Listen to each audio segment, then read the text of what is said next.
Unmasking modern digital manipulation in social media. Imagine waking up in a house you've lived in your whole life. You know every corner, every creaking floorboard.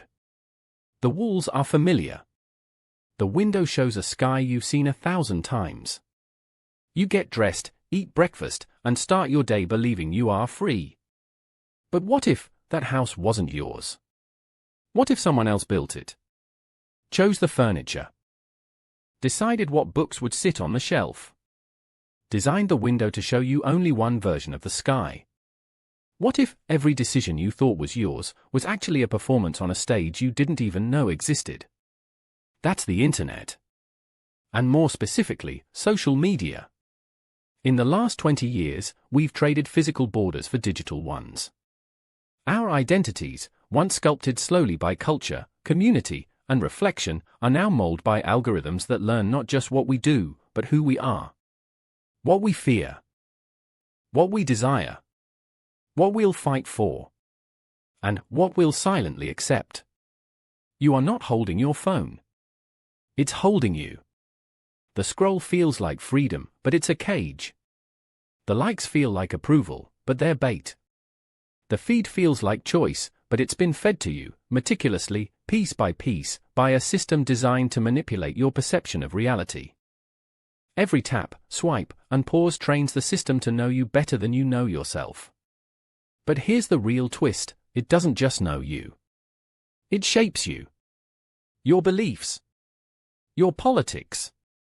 Your idea of beauty. Your trust in institutions.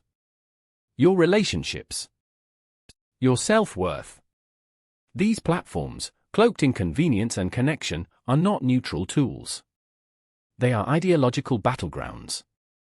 And we, the users, are not soldiers. We're the product.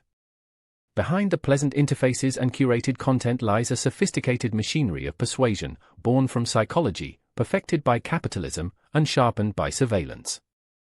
We live in an age where misinformation spreads faster than truth. Where outrage is rewarded. Where attention is currency, and manipulation is the business model. And yet, most of us don't even realize we're being played. This is not a story about technology. It's a story about control. It's about the oldest human desire, to influence other humans. Only now, it's not kings, priests, or emperors who shape the minds of millions, it's algorithms, designed by a handful of companies, fueled by trillions of data points, aimed at the very thing that makes us human, our psychology. So the question isn't, is social media bad? The real question is, who's writing your story, and are you okay with that? If this resonates with you, if you've ever felt like something wasn't quite right with the way we live online, stay with us. What you're about to hear isn't conspiracy. It's a confrontation with uncomfortable truths, backed by history, psychology, and patterns that are hiding in plain sight. We'll dive deep into the roots of manipulation, from ancient propaganda to the birth of behavioral engineering. We'll expose the psychological tricks that keep you scrolling, the invisible levers that steer your opinions, and the power structures that profit from your distraction. This video isn't meant to scare you. It's meant to wake you. Because the most dangerous form of control is the one that feels like freedom. So pause. Breathe. And get ready to see the digital world, not as it appears, but as it truly is. Let's unmask the modern machinery of manipulation. The illusion of freedom in a connected world, a world that watches back. It begins innocently. You open your phone. You scroll for a minute. Maybe two. A meme. A tweet. A picture of someone's breakfast. Nothing unusual. Just checking in, just staying in touch. But beneath your fingertips, something else is happening. You think you're looking at the world, but the world is looking back at you. Every scroll is measured. Every pause is noted. The time you linger on a headline. The speed at which you skip a story. The types of faces that make you stop.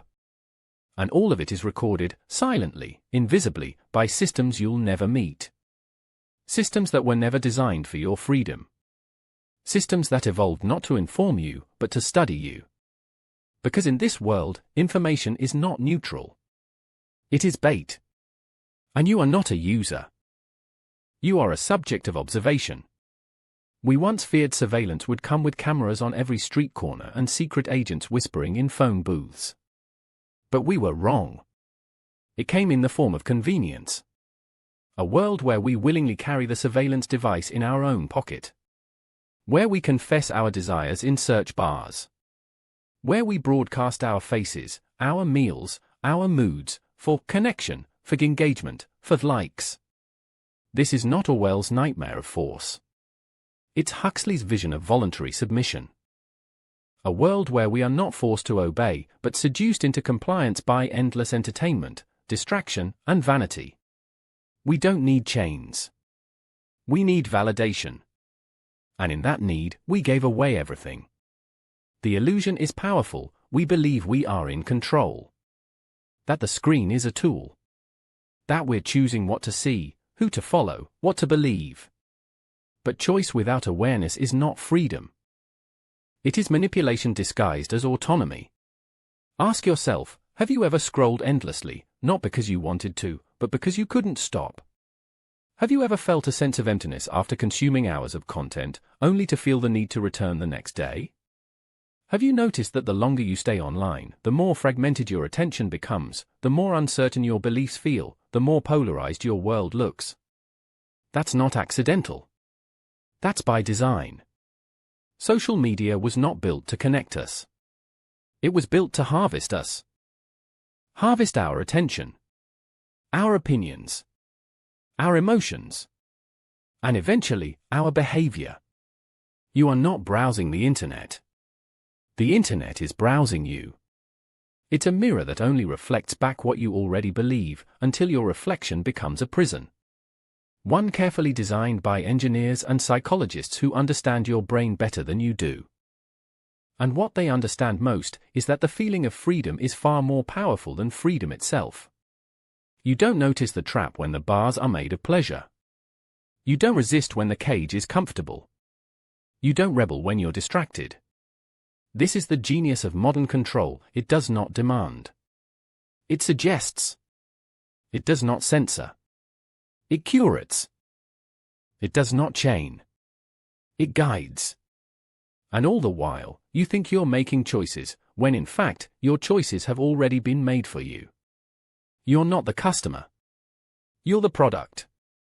Your behavior is the commodity. Your mind is the marketplace. What used to be sold in physical marketplaces, goods, services, tools, is now secondary to what's traded today, your attention, your data, and eventually, your identity. The question is no longer, what do you want to see? It's, what do they want you to become? In the next part, we'll pull back the curtain even further. We'll look at how early pioneers of psychological manipulation laid the groundwork for what we now experience as everyday interaction online. Before there were algorithms, there were ideas about how minds could be shaped, crowds could be swayed, and truth could be manufactured. Because the story of digital manipulation didn't start with Facebook or Twitter. It started with something far older. The desire to control perception. The original manipulators, from propaganda to psychology before code, before platforms, before touchscreens and push notifications, there were ideas. Ideas about how the human mind works. Ideas about how easily it can be influenced. And more dangerously, how rarely it knows that it has been. The manipulation we experience in digital spaces today has ancestors. Not just in technology, but in history, ideological, political, and psychological. It's crucial to understand that what we face now is not new. It's a refinement. Let's begin in the early 20th century with Edward Bernays, the nephew of Sigmund Freud. Bernays understood something radical for his time, that people were not rational. That human beings didn't act on logic, but emotion, impulse, and identity. That if you could tap into the unconscious desires of a crowd, you could shape entire societies, without force, without violence, without anyone realizing what had happened. He called it the engineering of consent. It wasn't enough to sell people products. You had to sell them meaning. Don't sell a cigarette. Sell empowerment. Don't sell a car. Sell masculinity. Don't sell soap. Sell purity. Behneris took Freud's theories about unconscious desire and used them not to treat patients, but to manipulate the masses. He worked for corporations, governments, and media organizations. He helped make bacon and eggs the traditional American breakfast. He helped shift public opinion in favor of war. He pioneered the tactics that would evolve into the modern public relations industry. And what Behneris began, others expanded. In Nazi Germany, Joseph Goebbels, Hitler's minister of propaganda, used similar strategies. He knew that truth didn't matter nearly as much as emotion, repetition, and fear. If a lie was big enough, repeated often enough, and tied to people's sense of belonging, it became indistinguishable from reality. These early propagandists understood that people rarely ask, "Is this true?" They ask, "Do I feel good hearing this?" Or worse, "Do people like me believe this?" In the Cold War era, manipulation became more sophisticated. Intelligence agencies like the CIA used psychological operations, psyops, to influence public opinion through controlled media narratives, planted stories, and disinformation. The goal was simple: shape the story. Shape the mind. Shape the world. None of this required brute force. It required understanding how beliefs are formed and how they can be altered, one emotion at a time. Fast forward to today, and these same principles haven't vanished. They've gone digital. They've gone invisible. And they've gone global. What once took entire propaganda ministries and wartime censorship now takes a single algorithm, tuned to maximize engagement and learn your vulnerabilities better than any spy agency ever could. Think about it, Behneris had to guess what people wanted. Facebook knows. Goebbels relied on controlling radio and newspapers. Twitter doesn't need control, it lets the crowd enforce its own orthodoxy. The CIA used covert methods to plant stories. Now, your feed delivers narrative after narrative, tailored just for you or whether true or not. The manipulation isn't coming from one place. It's emergent. It's systemic. And it's psychological. We've entered a new era, not of information, but of suggestion. Of soft power. Of unconscious influence. And the scariest part? We often like it. We enjoy the curated feed. We feel validated by the echo chamber. We crave the moral clarity of groupthink. We choose our own manipulation because it feels comfortable. But comfort is not truth. And pleasure is not freedom.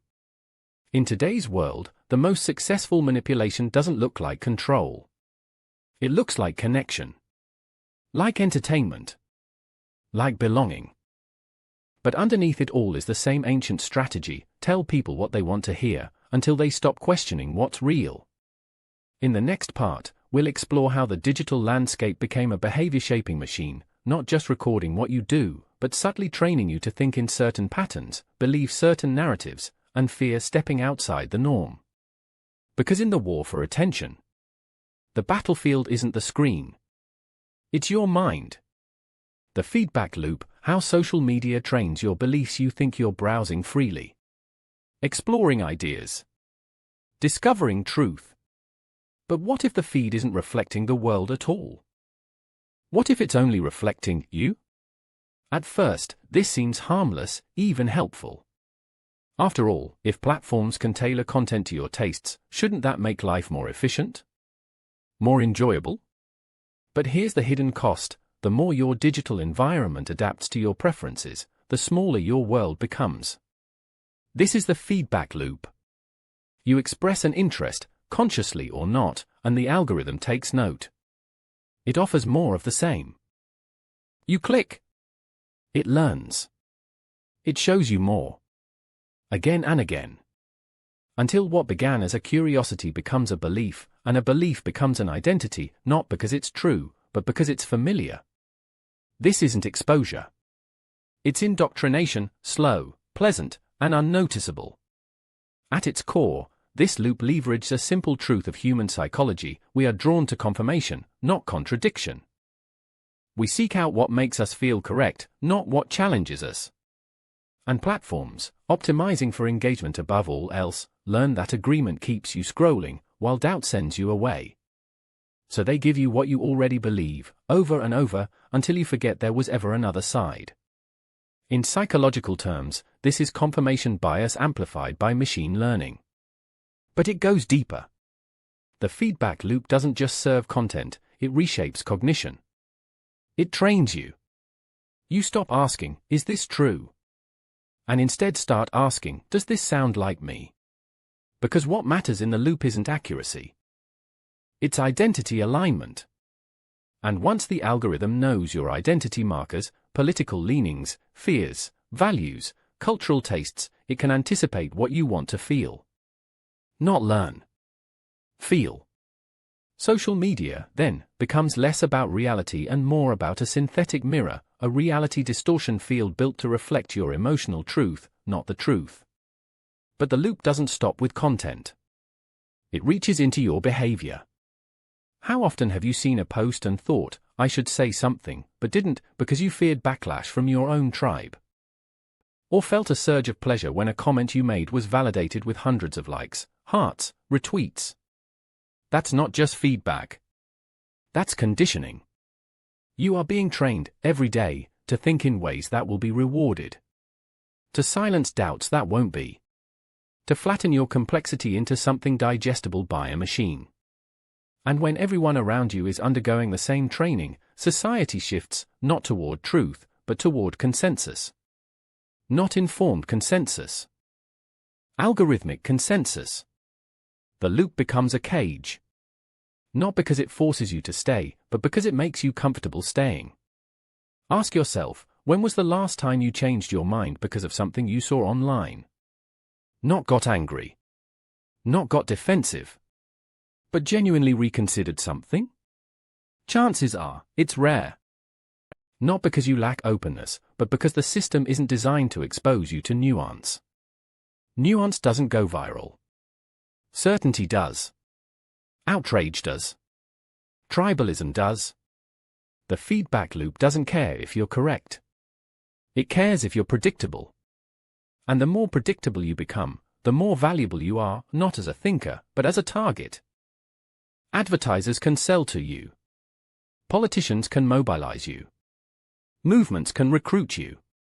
And you, without realizing, begin to think the thoughts the system needs you to think. Not because you're being forced, but because you're being trained. The great danger of modern manipulation is not that we're imprisoned by it. It's that we're invisible participants in our own mental programming. In the next part, we'll close out section 1 by exploring the final layer of this illusion, how the perception of freedom of expression online is often a facade, and how platforms quietly shape which voices rise and which ones disappear. Because if the system is designed to show you what you want to see, then the question becomes, who decides what you're allowed to want? The curation of reality, what you're allowed to see. We're told that social media is the great equalizer. That everyone has a voice. That the internet has leveled the playing field. But behind the curtain, a deeper truth operates quietly. Not all voices are heard equally. And not all realities are allowed to surface. You see, the platforms that claim to connect us also act as gatekeepers, deciding not just what we see, but who gets to be seen at all. At first glance, the internet feels infinite. Endless pages. Infinite scroll. Billions of videos, opinions, messages. But in practice, what we see is curated by algorithms built not to inform, but to optimize for engagement, emotion, and control. This isn't a conspiracy. It's a business model. Information isn't shown because it's true. It's shown because it performs. Because it provokes. Because it aligns with the digital persona you've unknowingly constructed, one click, one tap, one share at a time. But if some ideas are elevated, others are buried. Not banned. Just never shown.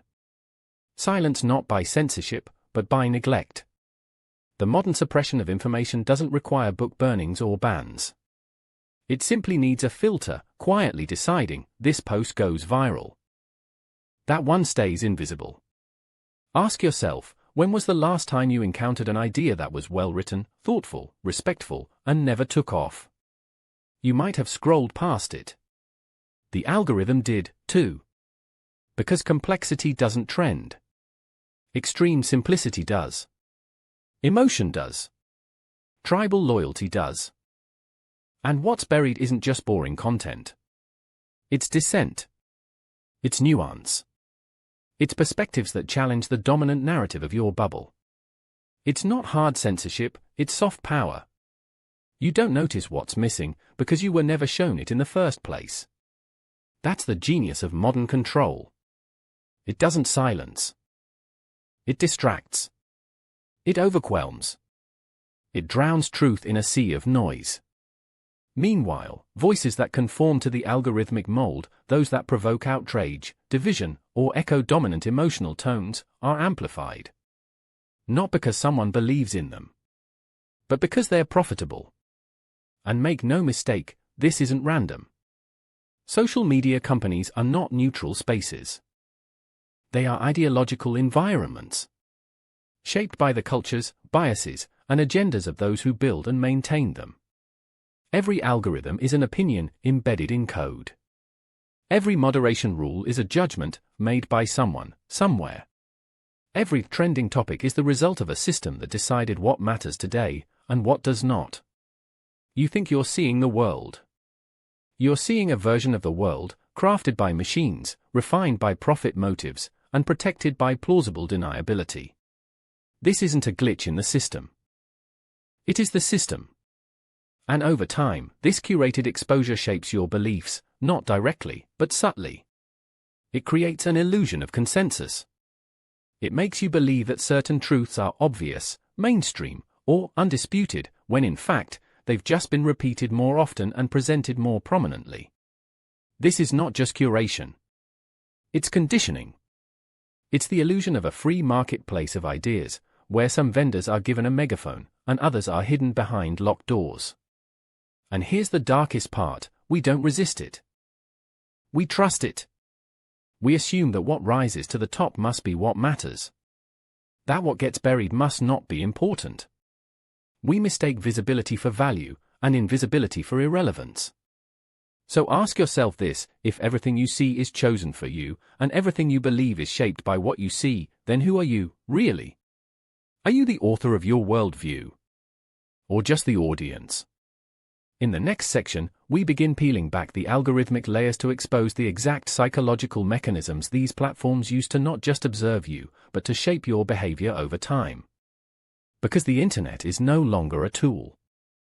It's a trainer. And you are the subject. The architects of influence, how algorithms learn you, the silent watchers, how every click builds your psychological profile. They don't need to ask you who you are. They already know. They've watched you for years. Every post you've liked. Every message you've sent. Every second you've paused on a video. They've watched you on good days, bad days, and lonely nights. They've recorded your fears, your cravings, your insecurities, without ever needing to say a word.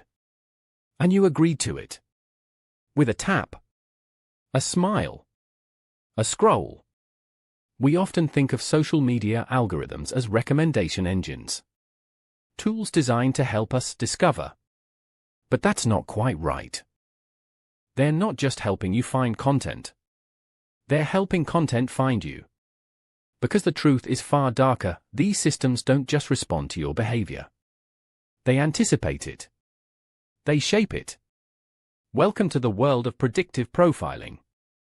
You see, every action you take online leaves a trace, a tiny breadcrumb that, on its own, may seem meaningless. But at scale, these breadcrumbs become blueprints. Over time, your feed learns more about you than your closest friend ever could. Not just your age, gender, or location, but what kind of humor triggers your laughter, what style of headlines make you click, what tone of voice makes you stop scrolling, which faces you trust, which colors hold your gaze, what time of night you feel most alone, and, crucially, what you're most likely to do next. This isn't surveillance in the traditional sense. This is behavioral prediction at industrial scale. A 2015 study from Cambridge University found that an algorithm could predict your personality traits more accurately than your spouse, with just 300 Facebook likes. With 70, it could outperform your friends. With 10, it was better than your co-workers. Now imagine what a platform like TikTok, YouTube, or Instagram knows about you after thousands of hours of input, not just likes, but facial expressions, voice patterns, swiping rhythms, even how long you hover over a word. Every interaction is a data point. Every data point is a guess. And every guess makes the next one more precise. But here's where it gets truly dystopian. These systems don't just stop at predicting your next move. They start nudging it. If the algorithm knows you're vulnerable to loneliness on Sunday nights at 11:30 p.m., it might serve you content that plays to that emotion. If it knows you're financially anxious, it might feed you side hustle scams that mimic opportunity. If it knows you're politically radicalizing, it won't warn you. It will exploit you. Why? Because engagement is profit. Emotion is currency. And you, the user, are the raw material. This is not a glitch in the system. This is the system. And the terrifying part is how little of it we actually see. You never get to view the model built about you. You never get to audit its accuracy. You never get to correct it. You just feel its effects, subtly, daily, invisibly, shaping what you think, feel, and choose. You're not interacting with technology. You're interacting with a mirror of your mind, constructed from your digital exhaust and weaponized against your autonomy. These algorithms are not conscious, but they're not neutral either. They were designed, intentionally, to pursue one goal: maximize engagement. But when you combine that goal with unlimited data, advanced AI, and psychological profiling, you don't just get targeted ads. You get engineered behavior. And here's the truth no platform wants to admit: the better they know you, the less free you become. Because freedom depends on uncertainty, on room to change. And algorithms hate uncertainty. They don't want you to evolve. They want you to predictably engage. In the next part, we'll explore how this predictive machinery taps directly into your cognitive biases, exploiting the quirks of the human brain to subtly shift your perception without you ever realizing it. Because the real danger of these silent watchers isn't just that they know who you are. It's that they might be creating you. Cognitive hacking, the psychological traps you never see. Your brain wasn't built for the internet.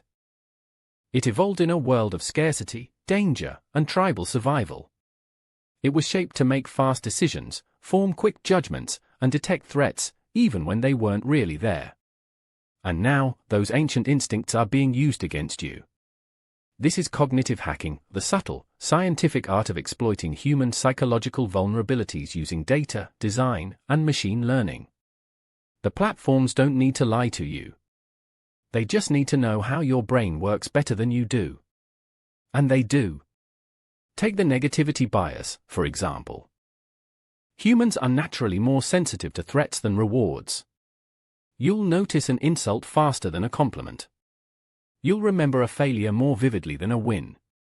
You'll click on bad news more quickly than good news. Why? Because your ancestors who focused on danger, who saw the rustling in the bushes and ran, were the ones who survived. Today, platforms leverage that instinct. They prioritize outrage. They surface conflict. They reward content that evokes fear, anger, or moral disgust, not because it's true, but because it keeps you watching. You're not engaging with reality. You're reacting to emotional triggers, expertly crafted and constantly refined. Next is confirmation bias, your tendency to favor information that supports what you already believe and to reject anything that challenges it. Social media algorithms love this bias. They feed you content that affirms your identity, your politics, your worldview. Why? Because agreement feels good. Because dissonance is uncomfortable. Because disagreement makes you scroll away, but validation keeps you glued. So you're shown what you want to see. Again. And again. And again. Until you believe that everyone thinks like you, or should. But that's not reality. That's curated cognitive comfort. Another vulnerability? The availability heuristic. We tend to overestimate the importance of things we see more frequently. If you see 10 stories about plane crashes, you'll believe air travel is dangerous, even though statistically, it's safer than driving. If your feed is filled with violent protests, political division, or cultural decay, you'll start to believe the world is spiraling into chaos. Even if your real-life experience tells a different story. Why does this matter? Because the frequency of exposure becomes the perceived norm. And perception becomes behavior. Now let's talk about social proof. The likes. The shares. The comments. When we see a post with 1 million views, we assume it must be valuable. When everyone in our circle agrees on something, we're more likely to agree, even if we have doubts. We want to belong. We want to be liked. And platforms know it. So they show us what's popular, and in doing so, they make it more popular. Not because it's meaningful, but because it fits the mold of what performs. This is not just manipulation. It's neurological conditioning, a reward and punishment system designed to guide your beliefs, not with facts, but with feelings. Every time you engage with content, your brain receives feedback. A like, a share, a spike of dopamine. The platform smiles. You feel seen. And the belief sinks deeper. But it gets darker. Because platforms don't just use your biases. They use the biases of those around you to influence you. They target your parents, your spouse, your co-workers. They shape the collective mood, which becomes the social environment in which your beliefs evolve. If everyone you know starts to fear something, you'll start to fear it too. Even if it's not real. Even if it never touches your life. Because fear spreads. Moral panic spreads. Contagious thinking spreads, especially in environments engineered for maximum emotional impact. And the result? You become programmable. Not because you're weak, but because you're human. Your brain, built to survive the wild, is now surviving something more dangerous, an ecosystem designed to weaponize your instincts. In the next part, we'll go even deeper into how these platforms move beyond bias and into behavior modification, training you like a lab rat, using techniques borrowed from casinos and conditioning chambers. Because you're not just being watched. You're being shaped. Behavioral conditioning, training the user. A rat presses a lever. A pellet drops. The rat learns. B.F. Skinner, a pioneer in behavioral psychology, called this operant conditioning, the process of reinforcing behavior through rewards or punishments. It was simple, mechanical, predictable. Change the environment. Change the behavior. What he didn't know then was that his experiments would someday become the foundation of our most addictive technologies. Because you are the rat now. And your phone is the lever. Every swipe. Every scroll. Every click. It's not random. It's reinforced. Let's start with the concept of variable rewards, the same principle used in slot machines. A slot machine doesn't reward you every time. It rewards you sometimes. And that unpredictability, the idea that maybe the next spin will bring the win, is what keeps you coming back. Social media does the same. Sometimes your post gets 2 likes. Sometimes it gets 2,000. Sometimes you see something boring. Sometimes something outrageous. But you never know which it'll be. So you keep scrolling. Not because you're interested, but because your brain is hooked on the anticipation. This intermittent reward structure taps directly into your dopamine system, not to give you pleasure, but to keep you seeking it. And it's the seeking that becomes the addiction. But it doesn't stop there. Have you ever felt anxious when your phone buzzes? Checked it without thinking? Felt a phantom vibration that wasn't even real? That's not your imagination. That's conditioned behavior. Push notifications are external triggers, tiny digital tugs designed to draw you back into the system. And over time, your brain internalizes those tugs, creating a loop, trigger action reward craving. Soon, you're not checking your phone because you want to. You're checking it because you've been trained to. Designers know this. They exploit this. They call it habit formation, and they talk about it openly. Apps are now engineered with the same psychological principles casinos use to keep people at the table long after they intended to leave. Bright colors. Endless scroll. Pulsing dots. Streaks. Badges. Stories that expire. Each one a behavioral nudge, a quiet whisper, stay. Don't leave. Don't look away. The goal isn't content. It's engagement. Because the longer you stay, the more data they collect. The more data they collect, the more they can predict. The more they can predict, the more they can control. You're not just scrolling. You're being shaped, one microscopic habit at a time. And this shaping isn't always harmless. It can change how you see yourself, how you relate to others, how you spend your time, your money, your attention. Have you ever caught yourself reaching for your phone during a moment of silence? Opening an app before your brain even decides to? Feeling a twinge of disappointment when there's no new notification? That's not tech addiction. That's behavioral programming. And here's the terrifying part, the system doesn't care what behavior it creates, only that it continues. You could be radicalized. You could be consumed by insecurity. You could be endlessly distracted. As long as you engage, the machine is satisfied. Because it doesn't have morals. It has metrics. It doesn't ask, is this making people better? It asks, is this keeping people here? And every time you pick up the phone, the answer is yes. In the next part, we'll look at the larger consequence of this conditioning, not just how it changes you, but how it reshapes entire societies. Because when 1 billion people are being conditioned simultaneously, by invisible systems designed for profit and control, freedom isn't lost in a revolution. It's lost in a routine. Society by design, when behavior becomes culture, you don't notice a culture shift while it's happening. You notice it afterward, when the old world feels like a dream, and the new one just feels normal. That's how digital manipulation works at scale.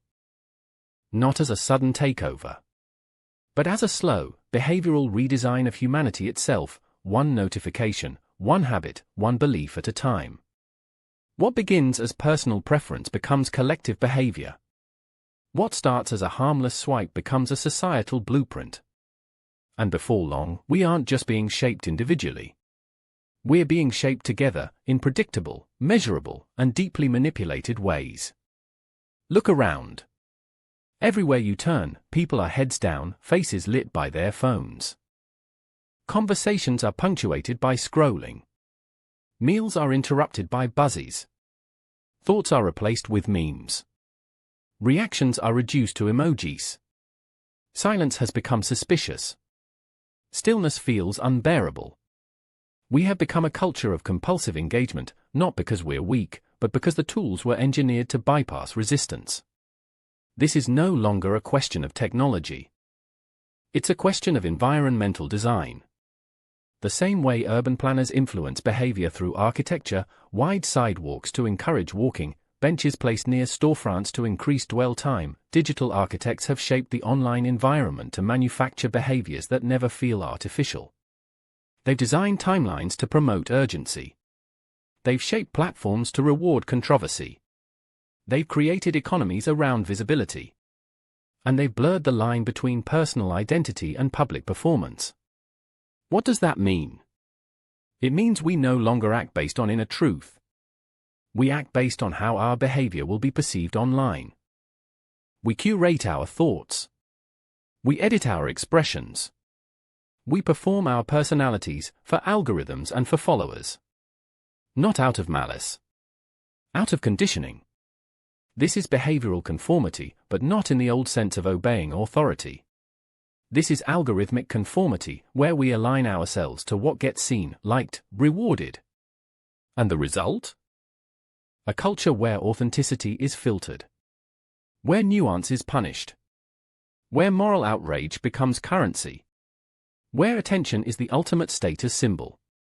Even our moral compasses begin to drift, not because our values change, but because our visibility depends on being loud, extreme, or agreeable. Not thoughtful. Not careful. Not real. And when billions of people are nudged toward those same incentives, what emerges isn't just a behavioral trend. It's a cultural transformation. Truth becomes negotiable. Silence becomes suspicious. Conflict becomes addictive. And outrage becomes routine. We start to believe that polarization is normal. That division is inevitable. That cynicism is intelligence. That attention is meaning.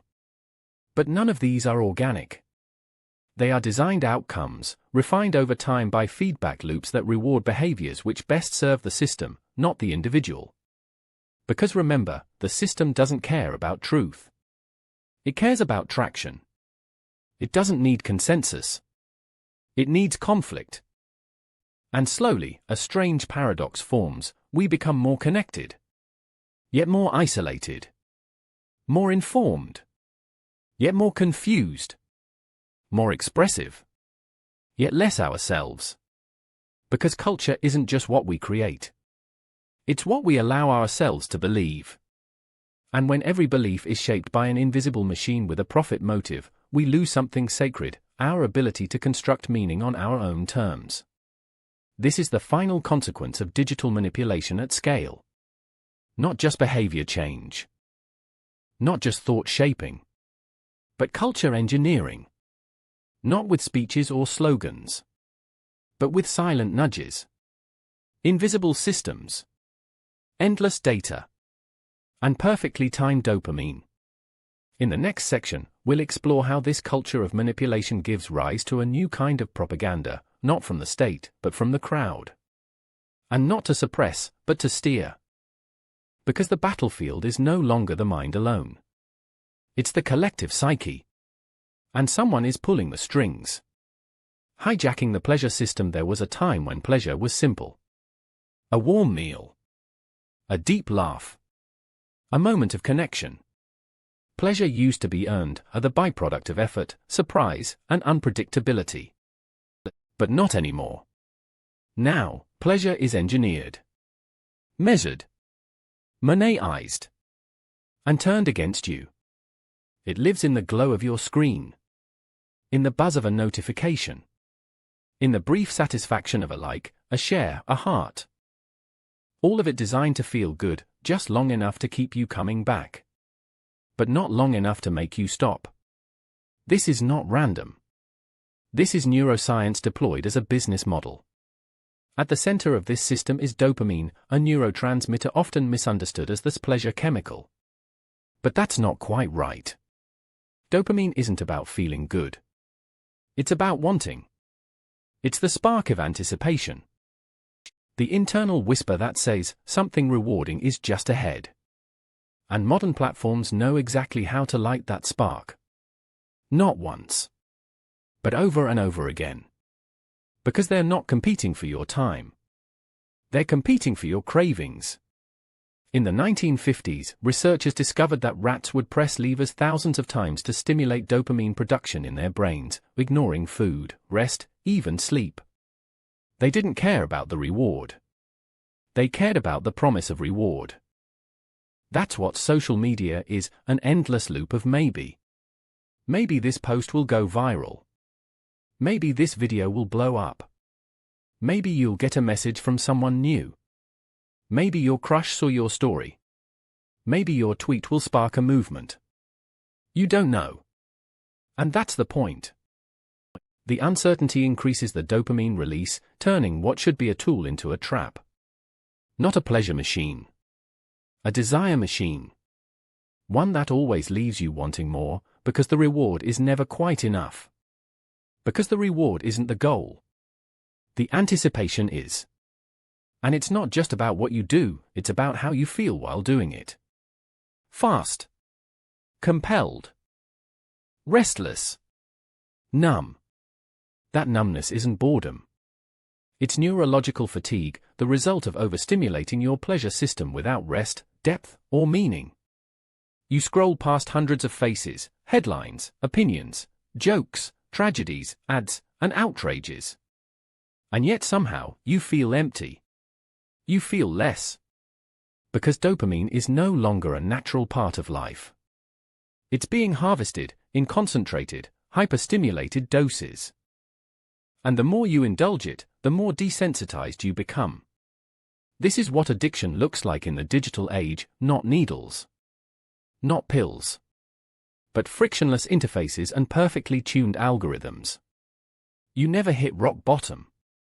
You just drift through hours of content, days of compulsive checking, years of fractured attention. And it all feels normal. Because this isn't pleasure. It's dysregulated craving. And craving is profitable. Apps don't want you satisfied. They want you on the edge, always reaching, always seeking, always returning. They don't feed you. They bait you. And you become, unknowingly, the lab rat again, pressing the screen for stimulation, not because it fulfills you, but because it promises to. Again. And again. And again. You may tell yourself it's harmless. That everyone does it. That it's just part of life now. But ask yourself this, when was the last time you went an entire day without checking a screen for validation? When was the last time you felt genuine excitement that didn't come from a notification? When was the last time your attention was entirely your own? We have not just outsourced our pleasure. We've outsourced our autonomy. And the cost isn't just time. It's the rewiring of the human brain. In the next part, we'll dive deeper into the specific psychological mechanics social platforms use to amplify this addiction, tracing their design back to casinos, behavioral labs, and even military-grade attention engineering. Because your brain wasn't built for this world. And someone is making billions because of that. Engineered craving, slot machine psychology in your pocket. When you open your favorite social media app, it might feel like a small action. Just a tap. Just a glance. Just checking in. But behind that screen, you've entered a carefully constructed behavioral lab, a place where your mind is not just observed. It's manipulated. And the blueprint for that manipulation? Slot machines. Yes, casinos. The original addiction engines. Long before Silicon Valley, the gambling industry had already mastered the dark art of capturing attention and hijacking desire. They knew how to keep people hooked. Not by force, but through design. Let's break it down. Slot machines are built around something called a variable reward schedule, the idea that rewards come unpredictably, at random intervals. Sometimes you win. Most times you don't. But the possibility is always just one spin away. This randomness, this maybe, is irresistible to the human brain. Why? Because unpredictability spikes dopamine far more than predictable rewards do. It's not the payoff that hooks us. It's the chase. Now think about your phone. What happens when you pull to refresh your feed? You don't know what's coming. A breaking headline. A like. An argument. A joke. Nothing at all. And that not knowing is exactly what keeps you pulling. This isn't an accident. It's design. Behavioral engineers at top tech companies, many of whom studied the psychology of gambling and attention, intentionally modeled app features on casino mechanics. Pull to refresh mimics the slot lever. Endless scroll mimics the infinite gameplay loop. Streaks on apps like Snapchat mimic reward milestones, small wins that condition behavior. Notifications mimic the jackpot bell, a random, dopamine-triggering cue designed to interrupt your focus and demand your attention. And just like in a casino, the house always wins. But here's where it gets more dangerous. In a casino, the machine doesn't know you. It doesn't adapt. But your phone? It knows everything. Your preferences. Your habits. Your moods. And it uses that data to personalize the slot machine just for you. The content you see, the timing of notifications, the emotional tone of your feed, it's all dynamically adjusted to keep you in the system. You don't just have a slot machine in your pocket. You have one built exclusively for your psychology. This is why it's so hard to put the phone down. You're not just dealing with distraction. You're dealing with deliberate behavioral engineering. Every second you stay is a small win for the platform. Every interaction gives it more data. And the more data it has, the more effectively it can hook you. This is a self-optimizing system. A digital casino that learns faster than you can resist. And like all addiction systems, it creates a cycle of emotional dependency. You feel bored, scroll. You feel anxious, check. You feel lonely, post. You feel ignored, crave. You feel rewarded, repeat. But the reward is shallow. The connection is hollow. And the craving never ends. Because these platforms weren't designed to satisfy. They were designed to stimulate, just enough to keep you chasing the next hit. And just like in the casino, the illusion of control keeps you coming back. You think you're choosing. But the machine is guiding. And the worst part? We like it. Because the brain doesn't distinguish between natural pleasure and engineered craving. It just responds. And over time, that response becomes a habit. That habit becomes a lifestyle. And that lifestyle becomes normal. But this isn't normal. This is addiction by architecture, disguised as fun, cloaked in convenience, and sold as freedom. In the next part, we'll look at how these design tricks bleed into something even darker, the commodification of human emotion, where your joy, rage, grief, and fear become tools to manipulate not just what you do, but what you believe. Because the slot machine isn't the end. It's just the entrance. Emotional currency, how feelings are monetized. Your emotions are no longer yours. They're a commodity. They're harvested, quantified, analyzed, then sold. Not for your benefit, but for someone else's profit. In the old world, data meant numbers, transactions, demographics. In the new world, data means you. And what's the most valuable data of all? Emotion. How you feel drives how you act. How you vote. What you buy. What you fear. What you crave. What you believe. So platforms don't just monitor your behavior, they study your mood. They map your triggers. They log your emotional fingerprints. Did a post make you angry? Did a video make you cry? Did a comment make you lash out, or retreat, or spiral? Good. That's valuable. Because feelings create friction. And friction creates engagement. And engagement is the business model. Consider this, you're scrolling through your feed. You see something political, something framed to outrage you. Your heart rate increases. You stop. You read. You comment. You share it in frustration. What just happened? You didn't consume content. You became the content. The platform saw your reaction. It registered your pause, your scroll back, your burst of interaction. It noted your emotional state. And it learned. It learned what outrage looks like for you. What kind of outrage keeps you engaged? And how to serve you more of it. Not to inform you. Not to help you. But to keep you watching. Because emotions are predictable. They follow patterns. And patterns can be monetized. This is the rise of emotional analytics, where your feelings are the fuel, and the feed is the furnace. And the consequences? They go far beyond addiction. Because when you shape a system around monetizing emotional response, you create a world where outrage is rewarded. Fear is amplified. Sadness is prolonged. Joy is shallow. You don't just experience emotions. You're fed them, strategically, constantly, algorithmically. This isn't just content manipulation. It's emotional manipulation. The more the system knows how to make you feel, the more it can steer you. toward a product, toward a belief, toward a group, away from another. Even truth becomes secondary to emotional impact. It doesn't matter if something is accurate. It matters if it makes you feel something powerful enough to react. And what gets rewarded in the feed? Not careful dialogue, not intellectual nuance, but emotional extremism. Because calm doesn't sell. Rage does.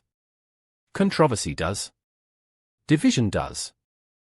And over time, that changes not just your habits, but your identity. You begin to see the world through a lens of emotional intensity. Everything becomes a threat, a cause, a fight. And if you're not emotionally reactive, you feel like you're falling behind. That's the cost of emotional monetization. We become performers of our feelings. We curate anger. We rehearse outrage. We signal sadness, not for healing, but for attention. Not because we're shallow. Because the system trains us to be. This is emotional distortion on a mass scale. And just like dopamine-driven behavior, emotional-driven content keeps you in a state of reactivity, never reflection. You're not acting. You're reacting. And reaction is easy to control. Because when you're always reacting, you never stop to ask, why am I feeling this way? Who benefits from me feeling this way? Is this even my emotion? In a world where emotions are weaponized, your heart is no longer sacred. It's a target. In the next part, we'll see how this emotional architecture becomes a tool for mass manipulation, not just in your own mind, but in entire nations. Because when emotions are the currency, propaganda is the business. Propaganda reborn, when emotion becomes control. Propaganda never died. It just changed clothes. No more grainy posters or marching slogans. No more radio broadcasts or smoke-filled war rooms. Today, propaganda wears a hoodie. It lives in the comment section. It laughs in memes. It hides in influencer ads, reaction videos, and viral outrage. And unlike before, it no longer needs a dictator to function. It just needs the algorithm. Let's return to the basics. Propaganda is not simply misinformation. It's emotional engineering, a strategy to manipulate perception, shape belief, and guide behavior toward a desired end. In the 20th century, it was used by empires, militaries, cults, and corporations to win wars, build loyalty, or sell products. But back then, propaganda had limits. It was slow. It was centralized. And it required mass media control. Now, it's decentralized. Instant. Invisible. And it doesn't need to convince you. It just needs to agitate you. To nudge you toward extremes. To fragment truth into emotional tribes. To make you so reactive, so overwhelmed, so certain that you never stop to question the system itself. This is Propaganda 2.0. And it's built into the design of your daily life. You see, in the age of engagement, emotion is the payload, and the algorithm is the delivery system. A meme isn't just a joke. It's a carrier of ideology. A 20-second clip isn't just content. It's a suggestion wrapped in humor or rage. And because the feed is tailored to your beliefs, your fears, your culture, your politics, you don't see propaganda as propaganda. You see it as truth. And anything that contradicts it as threat. This is what makes modern propaganda so powerful. It doesn't feel imposed. It feels earned. It doesn't fight you. It flatters you. It doesn't push. It echoes. And echo chambers are the new battlegrounds, where ideologies don't compete. They isolate, fortify, and radicalize. And it's not just governments doing this. It's corporations, influencers, bot farms, activist groups, conspiracy networks, foreign actors. Even you, sometimes, without knowing it. Because when attention is power, anyone can play the game. And the game doesn't reward truth. It rewards performance. The result? We live in an age of weaponized narrative, where viral content is used to shift elections, where memes are used to ignite protests, where outrage is used to distract from corruption, where fabricated stories travel faster than verified ones because they feel more urgent. And every time you react, like, comment, share, rant, you reinforce the loop. You feed the machine. And the machine keeps learning. This is no longer about information. This is about psychological warfare on a mass scale, waged not with bullets or bombs, but with algorithms and emotions. The battleground is your mind. The reward is your belief. The casualty is your ability to think freely. Because the ultimate goal of propaganda isn't to make you believe a lie. It's to make you incapable of knowing what's true. And when that happens, you don't need to be controlled. You'll control yourself. You'll silence your doubt. You'll defend your feed. You'll repeat the slogans without realizing they were never yours. In the next section, we dive even deeper, beyond politics, beyond power, into how digital manipulation invades the self. Because when the algorithm doesn't just influence what you believe, but who you believe you are, the battle for truth becomes a battle for identity itself. The propaganda isn't coming. It's already inside. The digital self, when the algorithm becomes you, you log in. You post. You scroll. You react. You leave. But what if, when you log out, you don't fully leave? What if part of you stays behind? A version of you, built not from your soul, but from your signals. Not from your truth, but from your data. This is the digital self, a second skin, sculpted not by your own hand, but by algorithms that watched you quietly. And now, it's becoming hard to tell where you end, and where it begins. In the past, identity was rooted in experience. It grew over time, through reflection, relationships, and real-world feedback. It changed as we changed. It aged with us. It belonged to us. But in the digital age, identity has been externalized. It lives on screens, in grids, bias, timelines. It is calculated, branded, edited, crafted not for truth, but for visibility. What once was personal is now performance. And the audience is everywhere. Social media platforms didn't invent self-presentation. Humans have always worn masks. Carl Jung called this the persona, the version of ourselves we show to the world, the social role we perform. But Jung warned, if the persona becomes too dominant, you forget the self beneath it. And that's what the algorithm encourages, permanent performance. You don't just post what you like. You post what will be liked. You don't just express what you think. You express what performs best. Your personality becomes a content strategy. Your beliefs become a brand. Your values become hashtags. And slowly, without realizing it, your inner life is replaced by metrics. Did that joke land? How many likes did I get? Why did she unfollow me? Should I delete that post? We begin to judge our authenticity by engagement. And when a post doesn't perform, we don't think, maybe it just didn't resonate. We think, maybe something is wrong with me. This is identity erosion, driven not by force, but by feedback. But it gets deeper. The algorithm doesn't just reflect your digital self. It starts to shape it. Through repeated reinforcement, it teaches you who to be, what kind of content gets rewarded. What opinions are safest? What aesthetics are trending? What emotions get attention? The answers form a loop. You act. You receive validation. You adapt. And each time, the real you gets buried under what the algorithm wants you to become. This is not identity. This is identity simulation. And it's not just individuals. Entire subcultures, communities, genders, ideologies are now shaped and defined by how they perform online. Being seen becomes more important than being true. Because being true might mean being invisible. And in a world where invisibility feels like erasure, people will trade anything, even authenticity, for relevance. But what's the cost? Over time, we lose the space to be uncertain, to grow, to evolve. Because everything is recorded. Everything is branded. Everything becomes permanent. The internet never forgets. And so we start to fear becoming different versions of ourselves.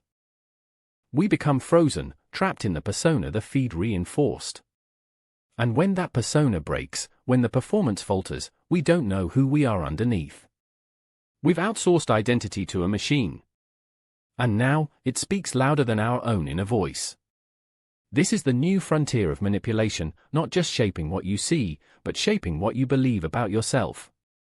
And when you no longer trust your inner compass, when you only feel real if someone else likes you, you are no longer being manipulated. You have become the manipulation. In the next part, we'll go further down this path, examining how the need to be seen online creates multiple selves, each tailored for different audiences, and how this fractures not just identity, but the very self-concept we once called you. Because the question isn't just who you are online. It's whether you're anyone offline anymore. Fragmented selves, the rise of identity multiplication, 700 words. Once, your identity was singular. Not simple, but whole. You might have worn different hats, child, partner, friend, but they belong to the same head. Now? You are fragmented. Split across screens. Multiplied into profiles. Curated for different audiences, each one demanding its own version of you. There's the version of you on Instagram, filtered, composed, aesthetic. There's the version of you on Twitter, opinionated, reactive, clever. There's the version on LinkedIn, professional, ambitious, polished. On TikTok, performative, trendy, desperate to stay relevant. Each version is optimized. Each version is measured.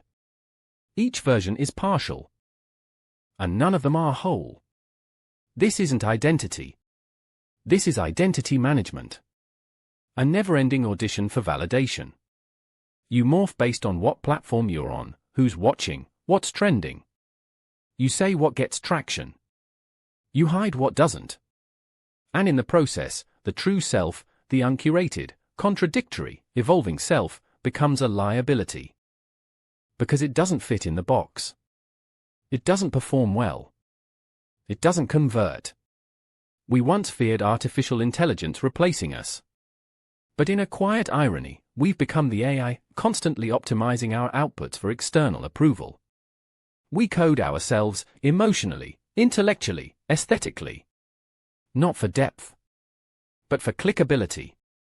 Psychologists call this phenomenon self-complexity, the idea that people have multiple self-aspects based on roles, environments, and relationships. But digital life has taken that natural flexibility and turned it into identity disintegration. You are no longer adapting. You are fracturing. And worse, those fractures are being monitored. Each identity slice is collected, tracked, and analyzed. Your sarcastic tweet. Your vulnerable post. Your professional blurb. Every version feeds the algorithm more data. Every mask becomes part of the model. The system doesn't care if you're contradictory. It just wants to predict which version of you will buy, share, or react. And you, consciously or not, start to feed the versions that get the most return. You're no longer shaping your identity. You're A/B testing it. But what happens when these fragmented selves conflict?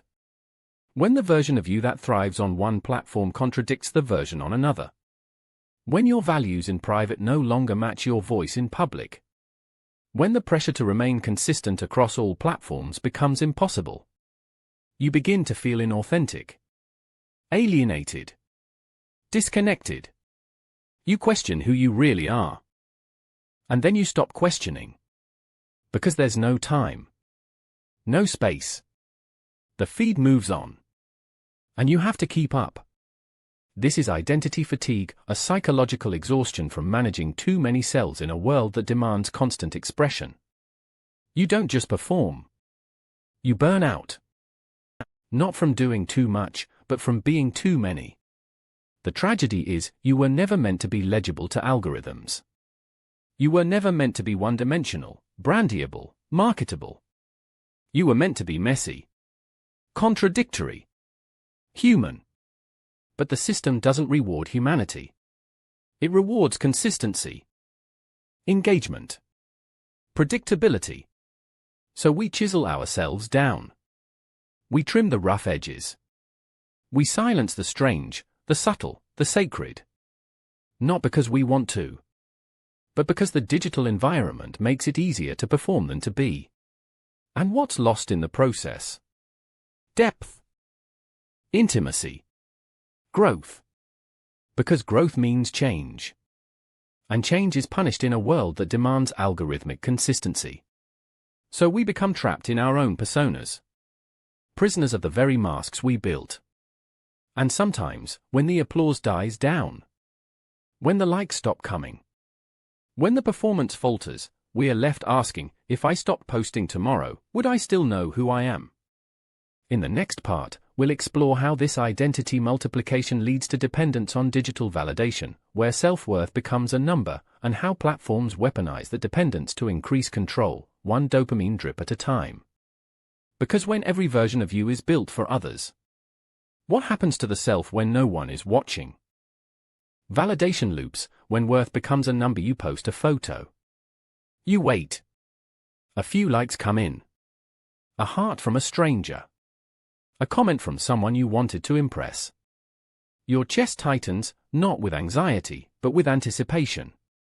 The numbers begin to grow. And so does something inside you. Not joy. Not pride. But relief. This is the validation loop. A silent agreement between your psychology and the machine. You give it content. It gives you a number. And you internalize that number as self-worth. It begins early, harmless, even innocent. You share a memory, a thought, a part of yourself. But slowly, subtly, you begin to measure yourself by the reaction. Was it good enough? Did it perform? Am I performing? And when it doesn't go the way you hoped, you don't question the algorithm. You question you. This is the great inversion. In the real world, we validate ourselves first, and the world responds. Online, we wait for the response to know who we are. That feedback, those likes, views, shares, become a form of identity confirmation. We no longer ask, do I like this version of myself? We ask, do they? And when the answer is unclear, when the post flops, when the silence rings louder than 1,000 clicks, we begin to disappear from ourselves. Not because we are unworthy, but because the system never taught us how to exist without applause. This is not just a side effect. It's a feature. Platforms have gamified self-worth, turned it into a scoreboard. Everything that once felt private is now public. Every thought is quantifiable.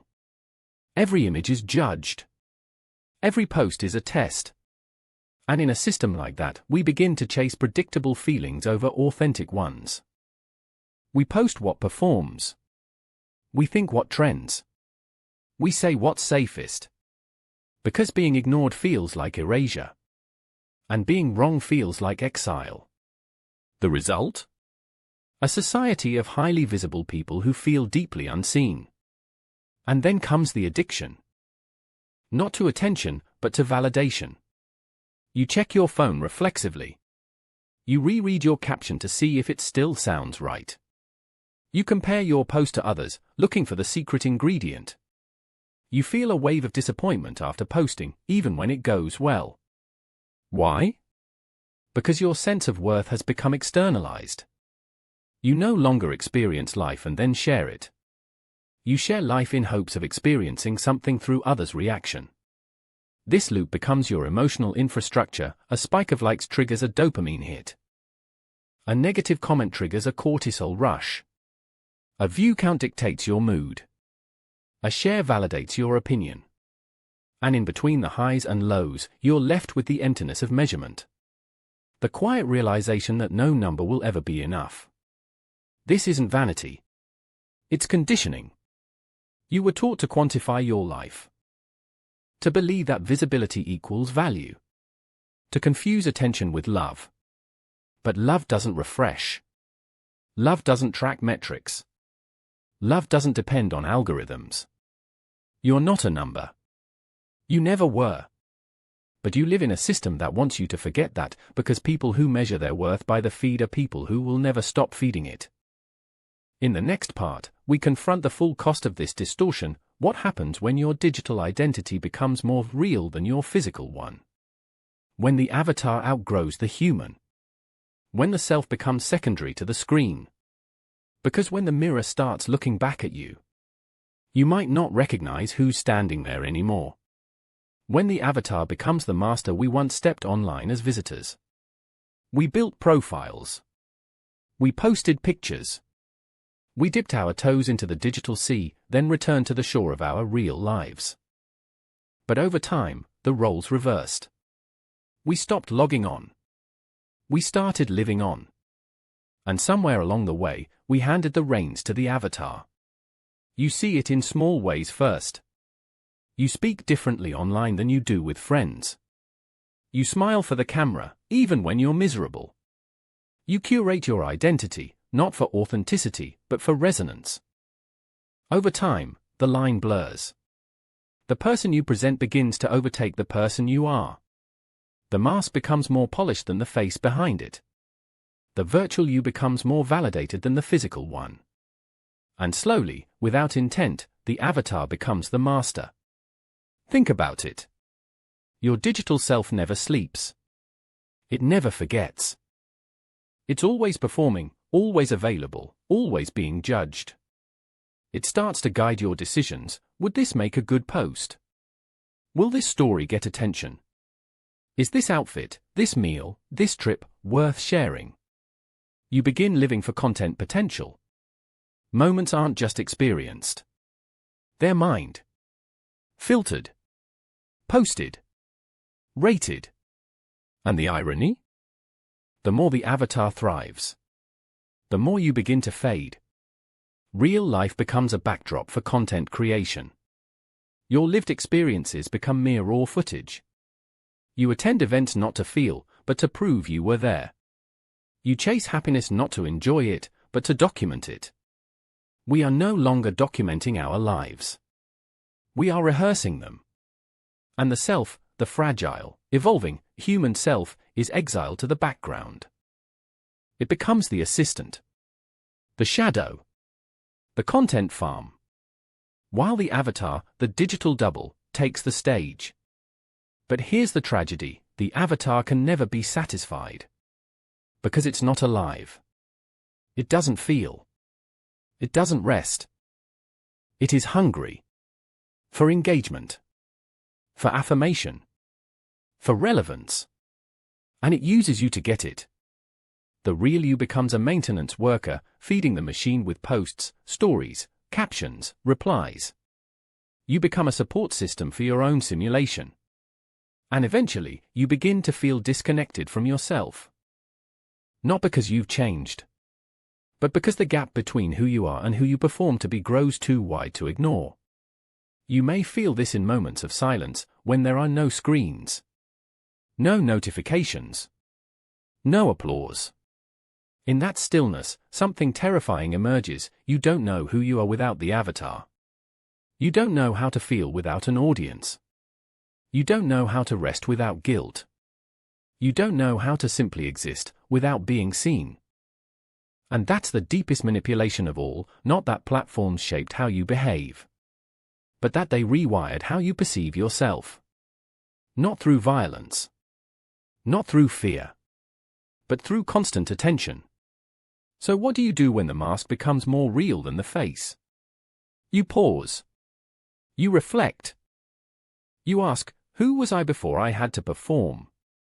Who am I without the algorithm's approval? Who gets to define me now? Because the avatar will never stop asking for more.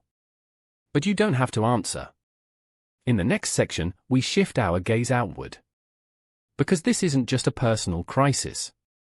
This is a societal epidemic, where billions of avatars are clashing, conforming, collapsing. Where nuance dies. Where tribes rise. Where truth becomes a matter of who shouts the loudest. Because when the self is fractured, the society it builds begins to fracture too. The echo chamber effect, living in digital hallways of agreement. You open your feed and see something that confirms what you already believe. You scroll. Another post, same message, slightly different voice. A meme, a video, a thread. They all agree with you. They echo your thoughts. They validate your worldview. It feels good. Comforting. Right. But beneath that comfort lies something far more dangerous. You're not seeing the world. You're seeing a hallway of mirrors, and every reflection is your own. This is the echo chamber effect. It begins with personalization. The algorithm, wanting to keep you engaged, shows you more of what you like. More of what you click. More of what makes you pause. At first, this seems helpful. You see content that aligns with your values. People who speak your language. Ideas that make sense to you. But slowly, the digital walls begin to close in. Contradictions disappear. Dissent fades. Complexity is filtered out. Until all you're left with is you. A digitally perfected version of your thoughts, repeated back to you, louder each time. You're not learning anymore. You're looping. And looping is not understanding. It's reinforcement. It's confirmation. It's indoctrination. The internet promised exposure. To new ideas. To different cultures. To diverse minds. But in practice, it has done the opposite. It has created millions of micro-worlds, carefully curated realities tailored to each individual. And in those worlds, every belief is supported. Every doubt is soothed. Every bias is reinforced. It feels like truth. But it's just repetition. Now ask yourself, when was the last time you had a genuine conversation with someone who disagrees with you, without it becoming a performance, an argument, or a block? When was the last time you changed your mind? When was the last time you said, "I don't know"? These moments are rare. Not because we're unwilling, but because we're isolated in digital bubbles of agreement. We don't debate. We declare. We don't ask questions. We repost answers. We don't seek truth. We seek validation. And the algorithm applauds. Because every time you engage with what you already believe, it learns that you're predictable. And in this system, predictability is power. But the consequences are massive. Echo chambers create distorted realities, where facts are optional and feelings are fact. Inside your bubble, your tribe is enlightened. Outside it? They're ignorant. Dangerous. Evil. This black and white thinking is not natural. It's engineered. Because polarization is profitable. The more divided we are, the more we engage. The more we engage, the more data is collected. The more data is collected, the more targeted the content becomes. And so the chamber gets tighter. The walls get thicker. The volume gets louder. Until you forget there were ever other rooms. This is not just social. It's political. It's cultural. It's spiritual. Echo chambers turn people into ideological consumers, loyal not to truth, but to identity. And when identity is tied to belief, disagreement becomes a threat. We stop seeing others as people. We see them as opposition. And that's when dialogue dies. That's when nuance dies. That's when democracy begins to die. The irony? The internet was supposed to connect us. Instead, it sorted us. Into categories. Into tribes. Into algorithmic silos. And now, we don't just disagree with others. We can't even comprehend them. They're not just wrong. They're insane. They're corrupt. They're dangerous. And we stop listening. Because why listen when you already know? In the next part, we'll look at how these chambers not only isolate us, but punish those who break from them. How groupthink emerges. How conformity becomes survival. And how social media replaces conversation with performance. Because when you only hear your own voice echoed back, eventually, you forget how to listen at all. The rise of groupthink, when dissent becomes dangerous, 700 words, there was a time when disagreeing made you interesting. Now, it makes you a threat. On social media, the cost of dissent has grown high, so high that many have stopped speaking at all.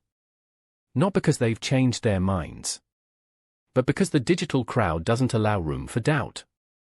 This is the rise of groupthink, a psychological phenomenon supercharged by algorithms, likes, and the ever-present threat of public shaming. Groupthink isn't new. It's been studied for decades. In 1951, Solomon Asch ran an experiment. Participants were asked to compare line lengths. The correct answer was obvious. But when actors in the room all gave the wrong answer, most people followed, choosing the incorrect line just to avoid standing out. Why? Because isolation, even for a moment, triggers primal fear. And what was once a quirk of human behavior has become a central mechanism of the digital world. Because social media amplifies visibility, and with visibility comes pressure. You're not just sharing an opinion. You're performing it, on a stage watched by strangers and friends alike. And the crowd is quick to react. Agree, and you're rewarded. You're celebrated. You're safe. Disagree, and you're questioned. Mocked. Flagged. Silenced. The message is clear: think like us, or disappear. In this environment, nuance is suicide. Say something too carefully, and you're seen as weak. Say something too boldly, and you're seen as extreme. Say something in between, and you're accused by both sides. So most people choose the path of least resistance. They stay silent. They mimic consensus. They flatten their complexity to fit the algorithm-approved narrative. And slowly, the landscape becomes sterile. Everyone says the same things. In the same tone. At the same time. Not because they all believe it, but because they're afraid not to.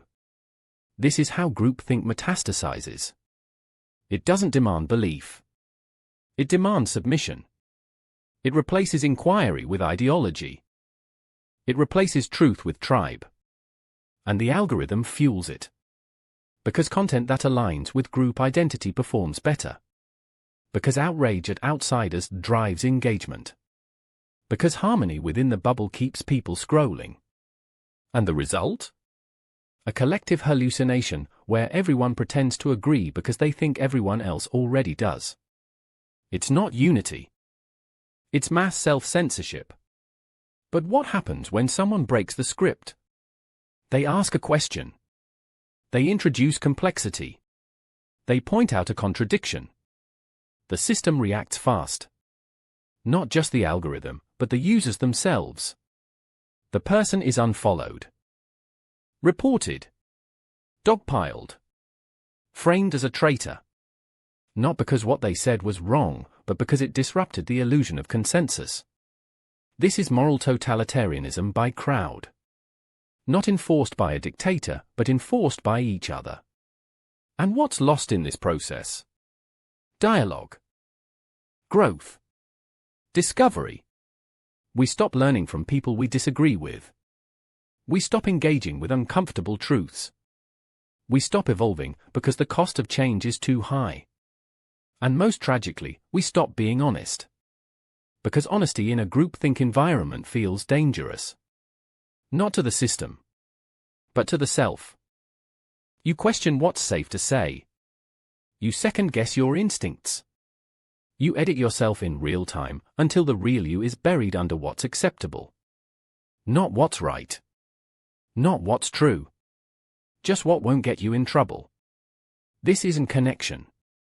This is digital conformity. A world where difference is erased and authenticity is punished. A world where the only safe place to think freely is alone. In the next part, we explore how this fear of dissent breeds performative identity, where people stop thinking altogether and instead become vessels for slogans, aesthetics, and ideology. Because when groupthink becomes survival, authenticity becomes rebellion. Performative belonging, when expression becomes a mask. What if most people online aren't expressing themselves, but trying to fit in? What if identity has become less about who we are and more about who we can signal ourselves to be? Welcome to the era of performative belonging, where self-expression is no longer a personal act, but a social transaction. We were told the internet would free us, that we could finally be ourselves, speak our truth, show our uniqueness. But the opposite happened. Because the internet, for all its reach, isn't a blank canvas. It's a marketplace of identity. And only certain identities sell. The bold, the loud, the morally righteous, the aesthetically perfect, the algorithm-friendly. So instead of discovering who we are, we start constructing versions of ourselves that are easier to digest, easier to categorize, easier to approve. Not because we're fake, but because the system rewards masks more than truth. Think about it. You share a vulnerable post, not for healing, but for validation. You join a movement, not because you deeply understand it, but because everyone else is posting the hashtag. You speak on an issue, not from expertise, but because silence might be seen as complicity. The line between integrity and performance gets thinner every day, until the two become indistinguishable. And the scariest part? You don't even know you're performing. Because the performance doesn't feel fake. It feels necessary. Necessary to belong. Necessary to survive the feed. Necessary to not be the one left out, called out, or forgotten. So we adopt the language of the group.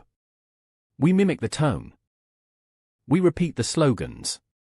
We filter our personality through what will land best, what will resonate, what will trend. Our identity becomes adaptive camouflage. But if you're always changing shape to blend in, how do you know what shape is truly yours? This is where social media diverges from real community. In real life, belonging requires time, trust, vulnerability. Online, belonging is performative. It's visible. It's liked. You show up not as yourself, but as your most socially acceptable self. And the price? Internal dissonance. You feel increasingly distant from your inner compass. You begin to doubt your private thoughts. You say what is right publicly, but feel something different privately, and that split becomes unbearable. Not because you're lying, but because you're afraid to not lie. Afraid to break from the script. Afraid to disappoint the tribe. Afraid to be misunderstood without the safety net of applause. So you wear the mask. And the longer you wear it, the harder it becomes to take off. This isn't just personal discomfort. It's systemic alienation. Because if everyone's performing, then everyone's watching everyone else perform, and no one feels seen. We've built a culture where vulnerability is content, where authenticity is monetized, and where visibility feels like meaning. But deep down, we know the truth: 1,000 likes will never equal one person who understands you. A perfectly curated profile will never replace a real connection. And performative belonging will never satisfy the ache to be known. We weren't designed to live like this. To constantly observe ourselves. To endlessly present ourselves. To measure worth by visibility. Yet the machine runs on these performances. And the more you conform to it, the more it rewards you. Until one day, you realize, you're not performing for others anymore. You're performing for the algorithm. In the next part, we confront the final collapse of dialogue, how social media turns identity into battle lines, where individuals are no longer heard as people, but labeled, sorted, and dismissed as categories. Because when expression becomes a mask, humanity becomes a casualty.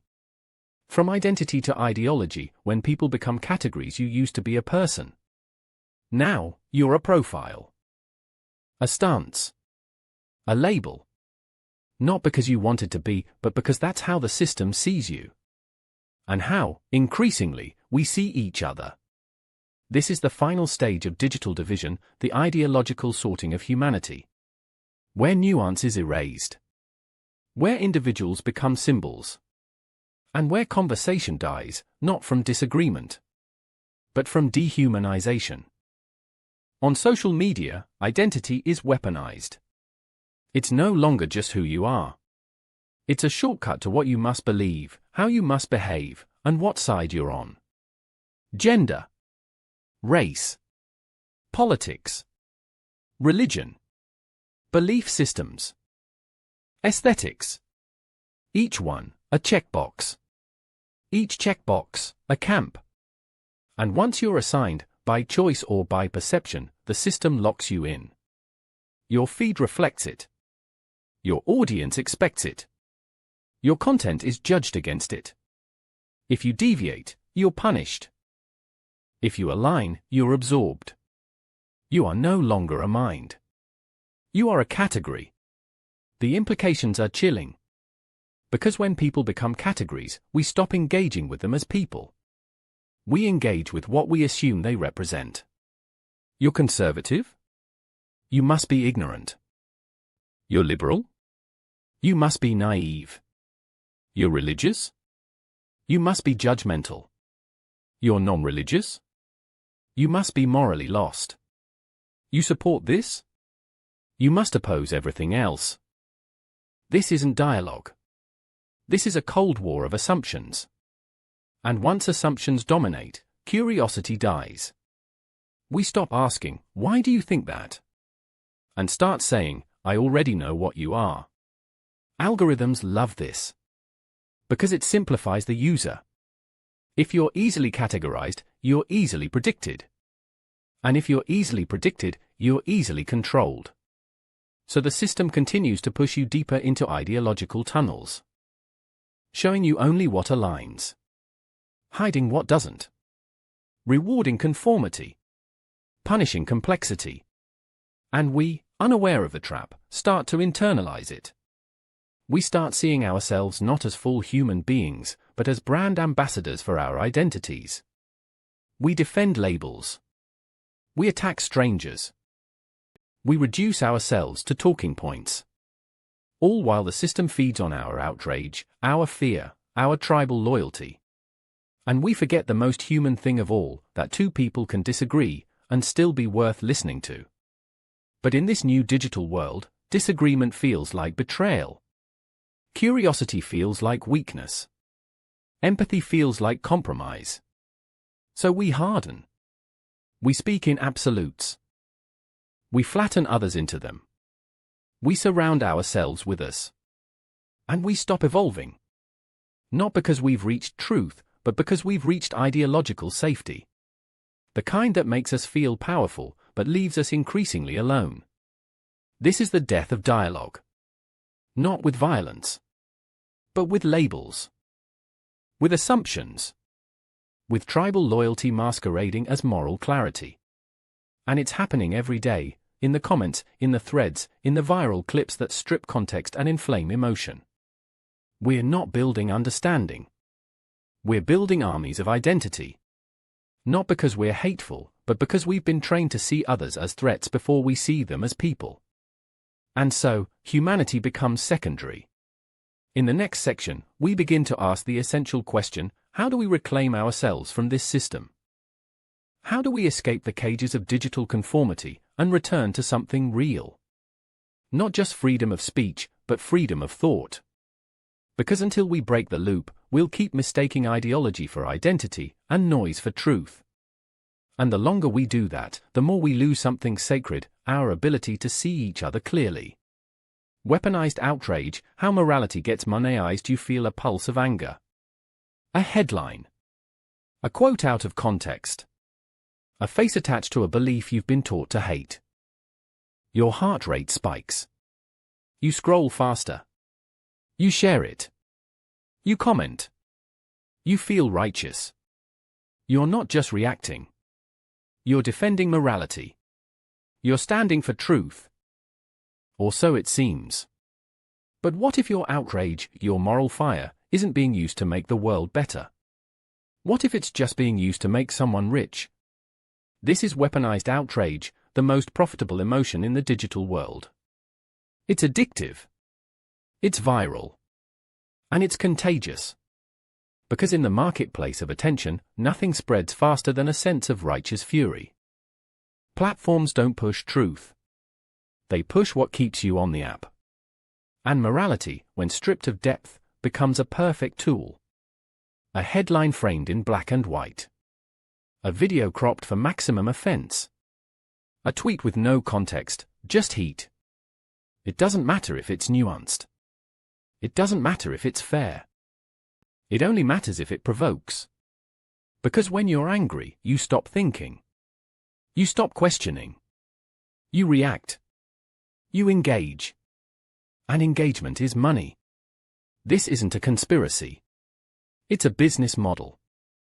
Outrage fuels ad impressions. Moral panic drives clicks.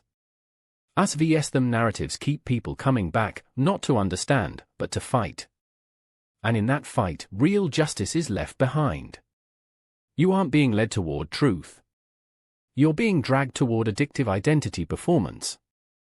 You don't just want to be right. You want to be seen as right. Loudly. Publicly. Aggressively.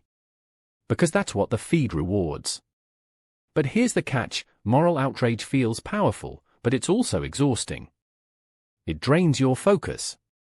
It hijacks your nervous system. It turns your compassion into performance. And after a while, you stop asking, is this helping? You just keep reacting. And the cycle feeds itself, you're shown something that triggers you. You react and engage. The platform notes your behavior. It shows you more of the same. Soon, your entire world becomes a theater of offenses, carefully curated to keep you inflamed, even when you think you're just staying informed. Outrage used to be rare. It used to mean something. It was a signal, a call to act when something was truly wrong. Now? It's background noise. A constant hum. An emotional treadmill. A buzz in the skull that never shuts off. Because if you rest, you fall behind. If you're not angry, are you even paying attention? This is not morality. This is manipulation. True moral action requires reflection. It requires dialogue. It requires nuance. But in the world of weaponized outrage, nuance is punished. Reflection is too slow. Listening is too soft. And so we flatten each other. People become avatars of offense. Issues become hashtags. Solutions become slogans. All while the real work, the hard, slow, boring work of understanding and change, goes undone. Because it doesn't trend. It doesn't sell. It doesn't go viral. The result? A generation overwhelmed. Convinced the world is burning, yet too emotionally burned out to do anything about it. Because we weren't designed to carry everyone's pain at once. To feel global outrage every hour of every day. To be a warrior in every battle. And yet, the system demands it. Because outrage isn't just an emotion. It's the fuel. In the next part, we'll see how this culture of perpetual outrage leads to the final breakdown, the collapse of critical thought itself. Because when everything is urgent, when everything is offensive, when everyone is shouting, there is no space left to think.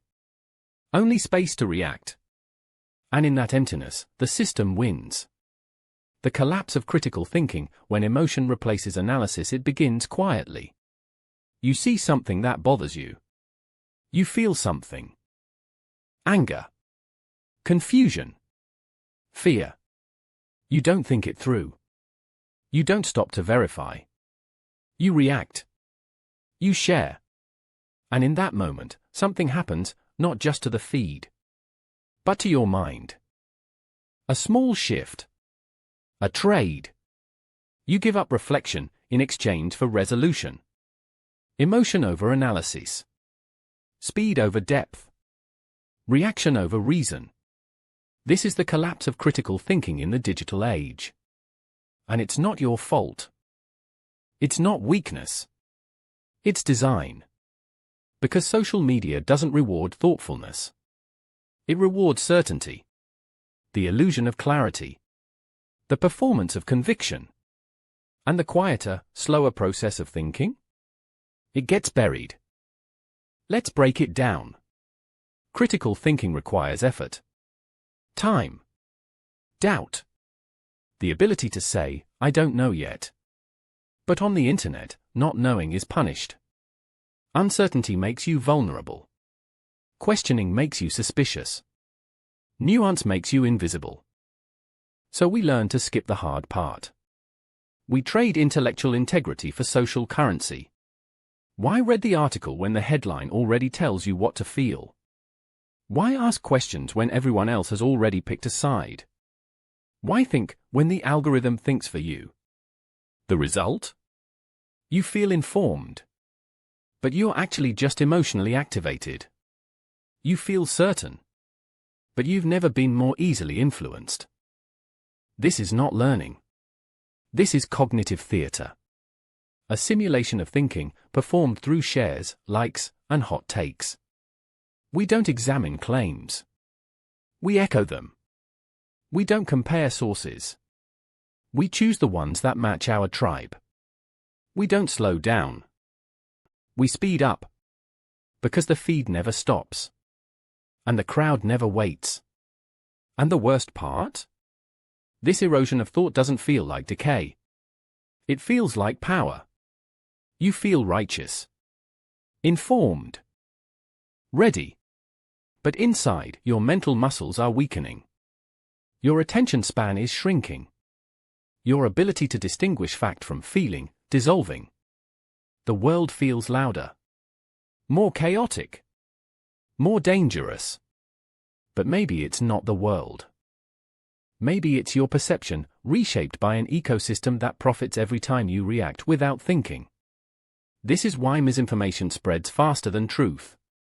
It's not just that fake news is shocking. It's that we've stopped checking. The brain loves simple answers. The algorithm loves explosive content. And both conspire to create a digital environment where truth is slow and confusion is fast. So the lie travels. And the correction never catches up. Because the lie made you feel something. And feeling is easier than thinking. But we lose something in this trade. Something essential. We lose our intellectual sovereignty. Our ability to discern. To analyze. To pause. We become intellectually outsourced, repeating, reposting, reacting, without ever stopping to ask, is this true? Is this the full story? Why do I feel so certain? Who benefits from this narrative? Those questions are dangerous to the system. Because they break the loop. They disrupt the reflex.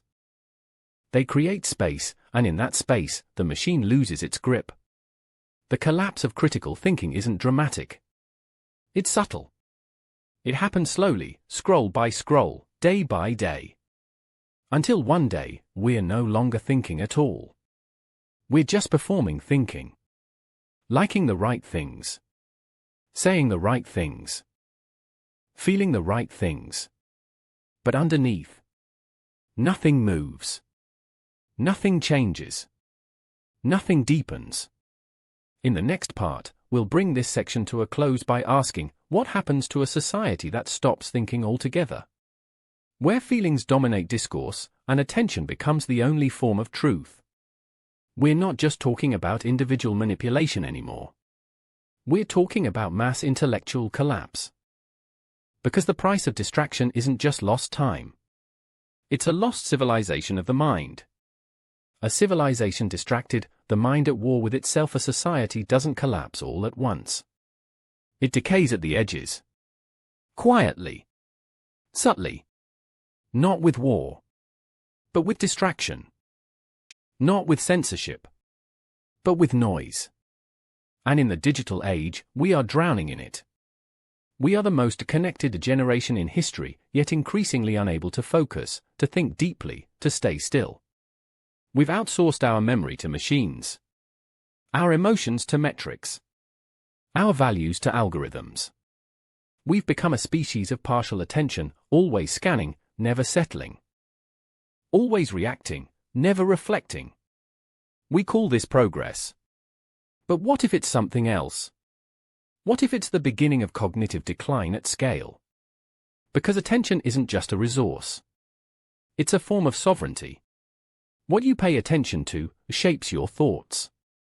Your thoughts shape your beliefs. Your beliefs shape your actions. And your actions build your life, your culture, your world. So what happens when your attention is no longer yours? When your mind is constantly interrupted? When your thoughts are guided by unseen hands? When your beliefs are shaped by systems that prioritize profit over truth? You lose more than focus. You lose your ability to direct your life. And collectively, we lose something even greater, the ability to think as a society. A distracted population doesn't ask hard questions. It doesn't notice patterns. It doesn't resist injustice. It doesn't build anything that lasts. It scrolls. It reacts. It performs. And then it forgets. We live in an era where entire movements are born and die in 48 hours. Where public discourse resets daily. Where scandals trend for a day, then vanish into the void. Nothing sticks. Nothing roots. Everything is designed to evaporate. And in that emptiness, real power thrives. Because power doesn't need your approval. It just needs your inattention. We often imagine dystopia as a boot on the neck. But what if it's a feed in your hand? A feed that never ends. Never quiets. Never gives you the space to think long enough to see the system you're trapped in. A feed that convinces you the problem is out there when the real collapse is happening inside. Inside your cognition. Inside your capacity to discern. Inside your fading ability to sit with discomfort, contradiction, or silence. This isn't just about tech. This is about the architecture of the human mind. And how we are surrendering it. Not out of malice, but out of exhaustion. Because deep thought is hard, slow, lonely, and the machine has made sure we never have to do it again. Instead, we are offered the illusion of intellect, articles written for speed, not truth. Opinions delivered in 10-second clips. Conversation replaced with performance. Depth replaced with repetition.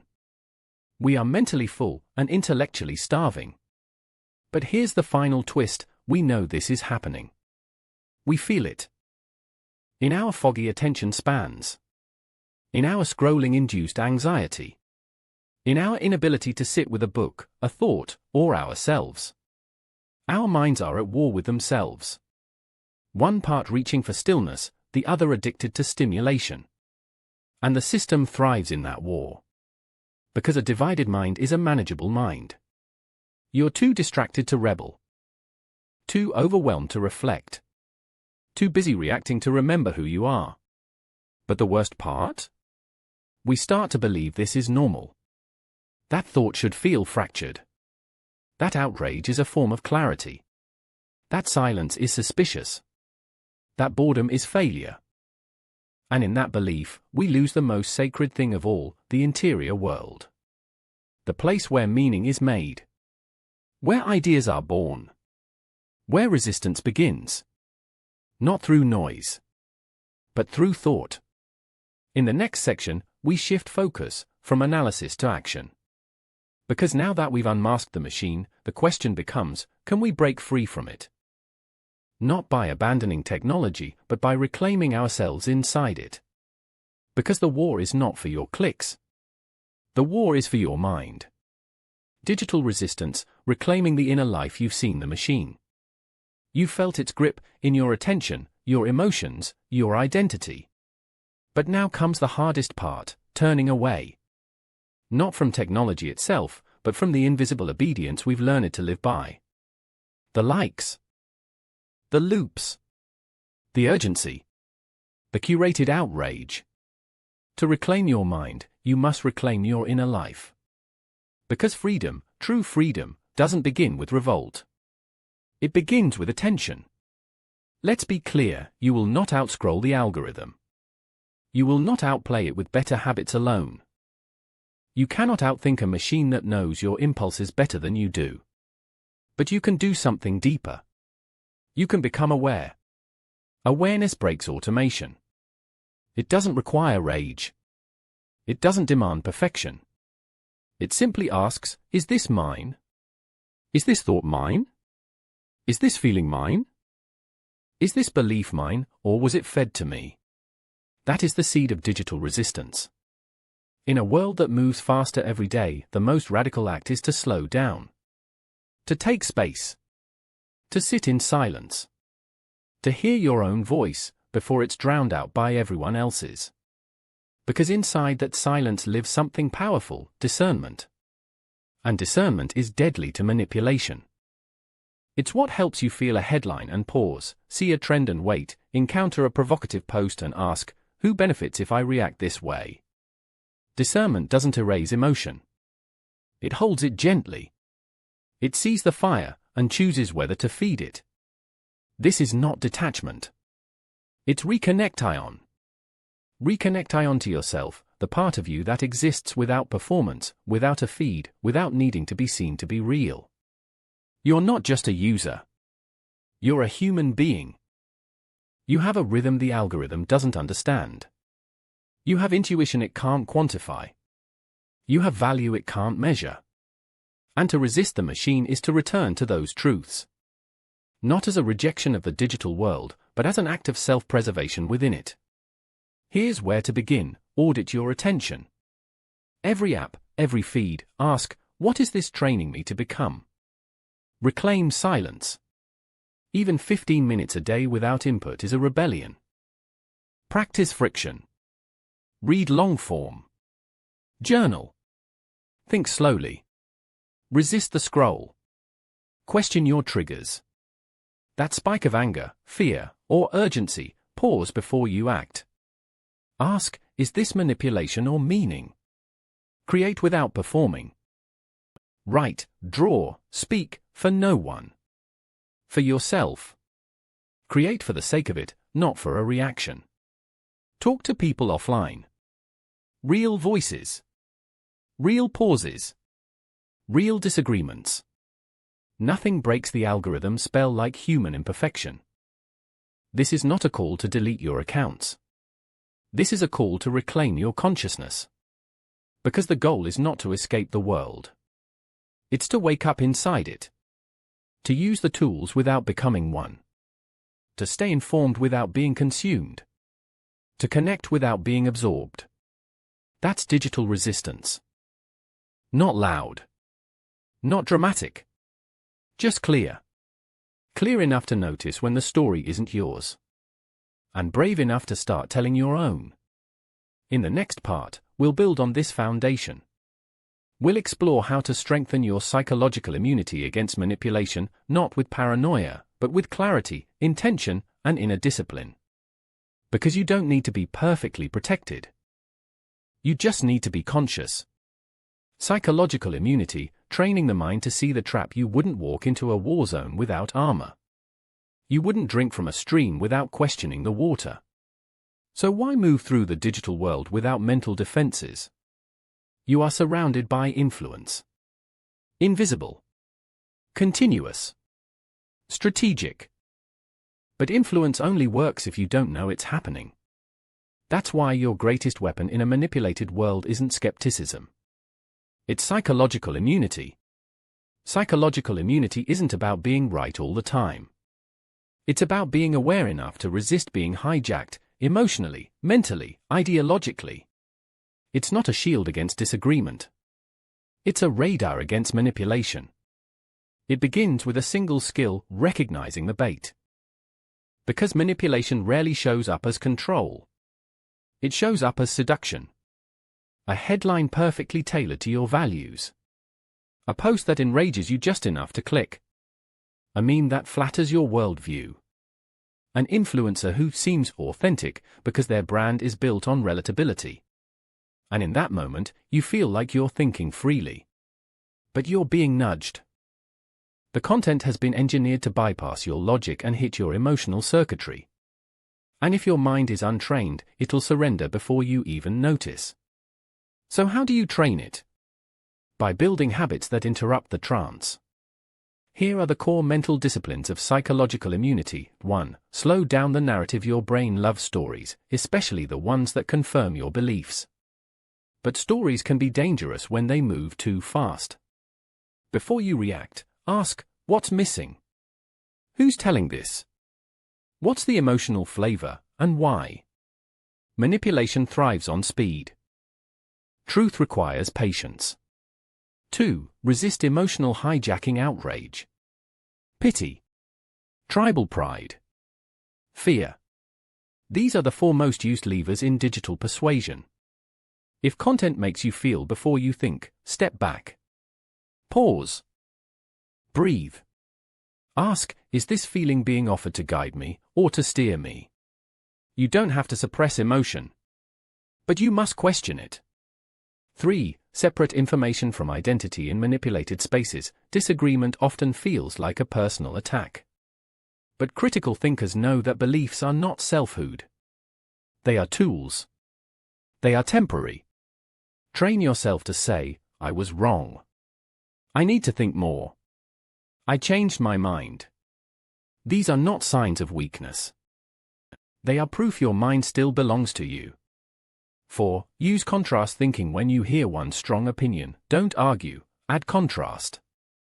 Ask, what would the opposite side say? What facts would disprove this? If this wasn't true, what else might explain it?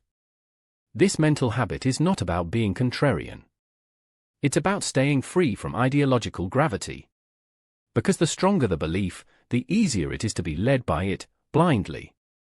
5. Recognize social proof as pressure. When thousands agree with a post, it feels more true. But agreement is not truth. Virality is not virtue. Train your mind to resist the pull of popular opinion. Ask, would I believe this if I were alone in a room? That question alone can immunize you against crowd hypnosis. Psychological immunity doesn't mean unplugging from the world. It means becoming a conscious participant in it. It's not about fighting the machine with anger.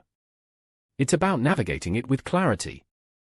Because the algorithm doesn't fear your outrage. It fears your independence. In the next part, we explore how to go even further, turning awareness into strategy. How do you take your digital life and reshape it on your terms?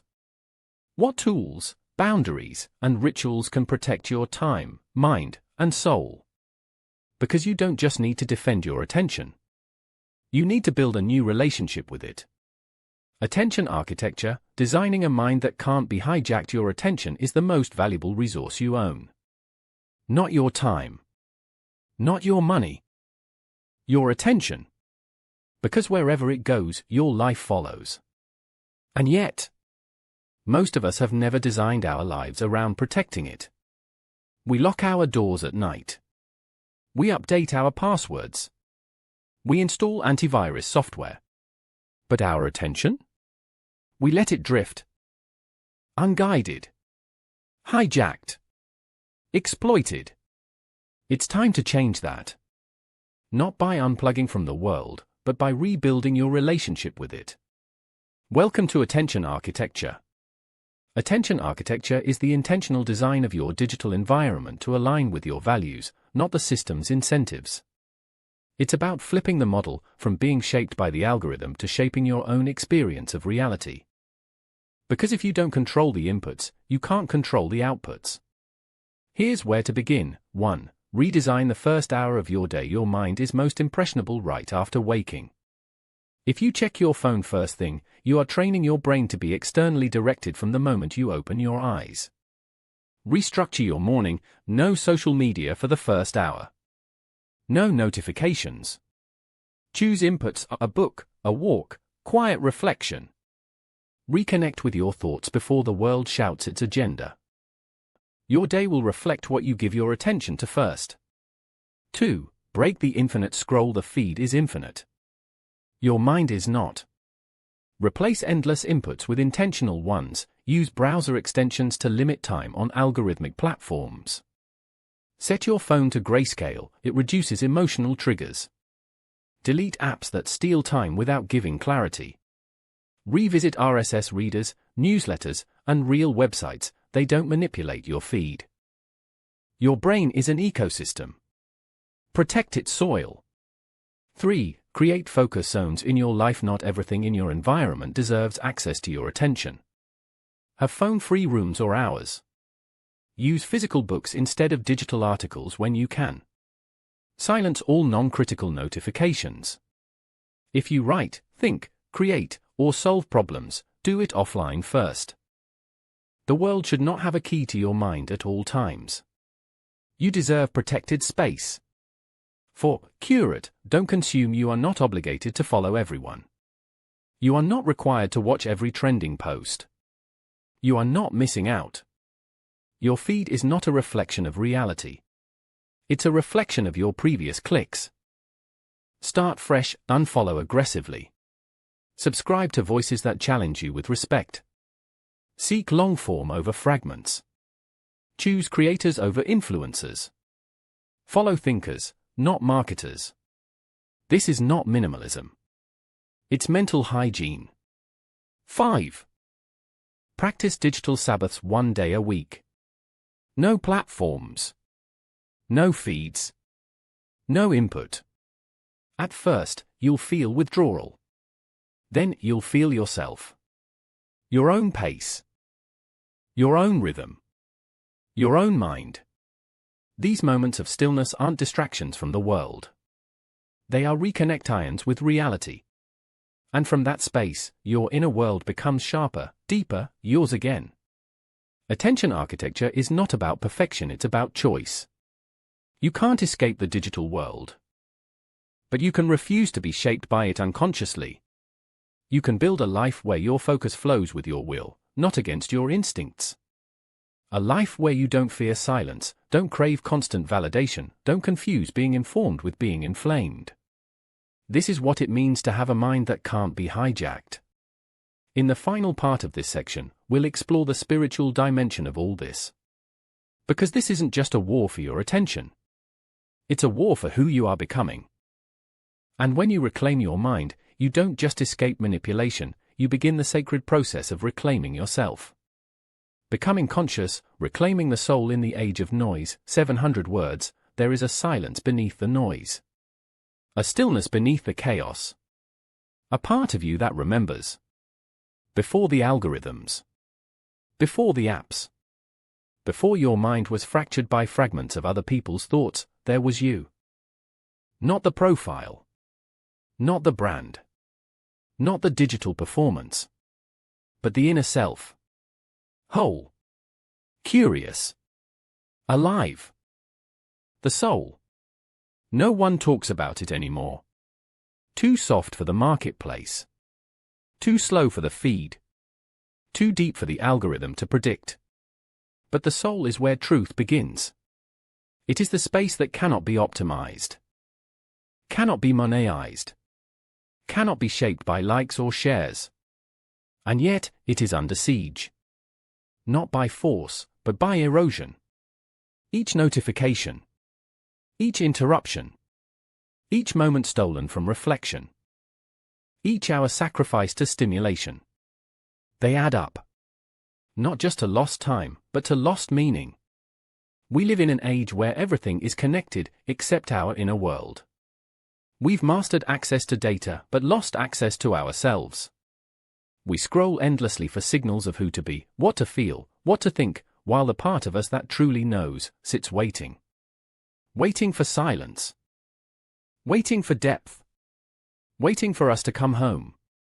This isn't spiritual fluff. This is survival. Because without a connection to your inner life, you are malleable.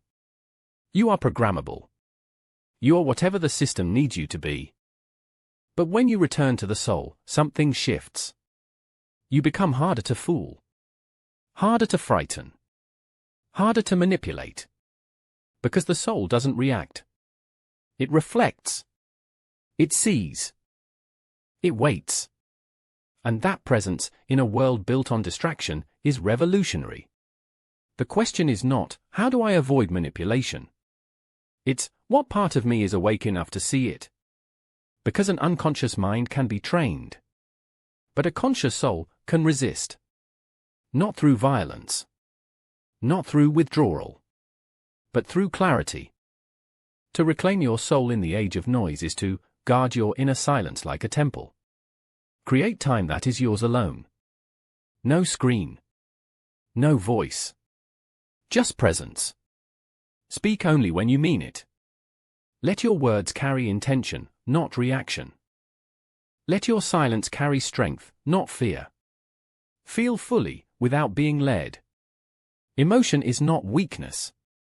But manipulated emotion is chains. Let your heart be yours. Return to wonder. Read slowly. Walk without headphones. Stare at the sky.